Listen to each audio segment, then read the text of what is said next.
समस्त को मो नमस्कार मु दीप्ति आपण मानक स्वागत करुछि मो यूट्यूब चैनल डीएस एम्बिशन को। आज भिडियो रे मु आपण मानक सहित आलोचना करिबी जदि ब्लॉक हो बा सहरांचल रे हो गोष्ठी सहायिका किंबा एक्टिव वुमेनकर डिटेल्स डीजी शक्ति लगी मागुछंती ताहले केउ इन्फॉर्मेशन निहाती दाखल करबा आवश्यक। आशा करुछि आपण माने शेष जाय मोर ए भिडियो सह जोड़ी होई रहिबे। आपण मानकर सुचिंतित मतामत कमेंट बॉक्स रे जणाइबे।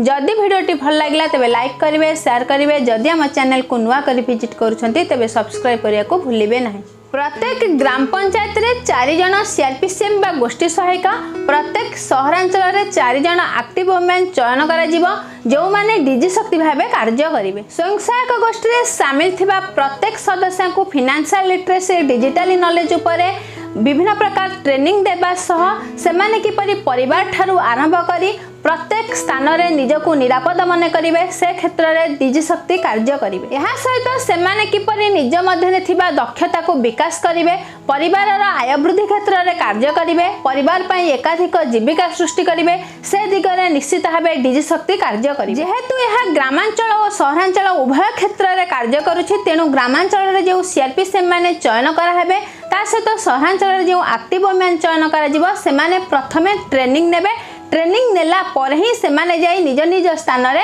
प्रत्येक स्वयंसहायक गोष्ठीर सदस्य को तालीम देबे। तो जो माने एथिरे चयन हेबे तो तांकर पूरा डिटेल्स को निश्चित भाबे बीएमएमयू रे दाखल करिया को पड़िबो।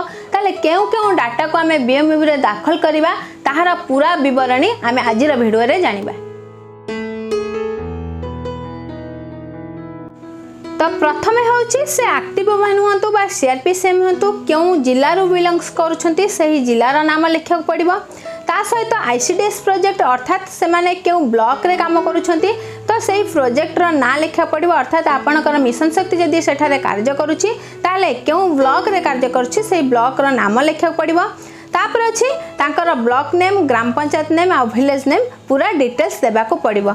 जदी से माने अर्बन एरिया रे होचंती ताले से केउ अर्बन एरिया रे जाउछंती तार ना लिखा पड़िबो आ को वार्ड रे अंतर्भुक्त तार वार्ड नंबर देबा को पड़िबो।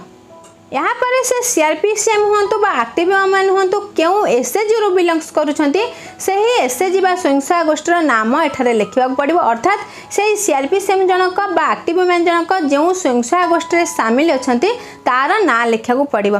ता सहित तांकर मिशन शक्ति रो कोड मध्ये देबाको पड़िबो। तो आपनकर गोटे एग्जांपल मध्ये जेमती आपनकर 2405 टिके गार रहउची तापर आपनकर गोटे कोड रहउची तापर आ गोटे कोड रहउची एमती ही आपनको पूरा कोड देबाको पड़िबो। यहाँ पर से सीआरपीसीएम हुंतु बा एक्टिव वुमेन हुंतु तांकर नाम लिखिବାକୁ पड़िबो जहाँ आधार कार्ड रे रहिची। यहाँ पर आधार नंबर देबाको पड़िबो। आपण निश्चित भाबे आधार कार्ड देखिकी सठिक भाबे तार नंबर देबे।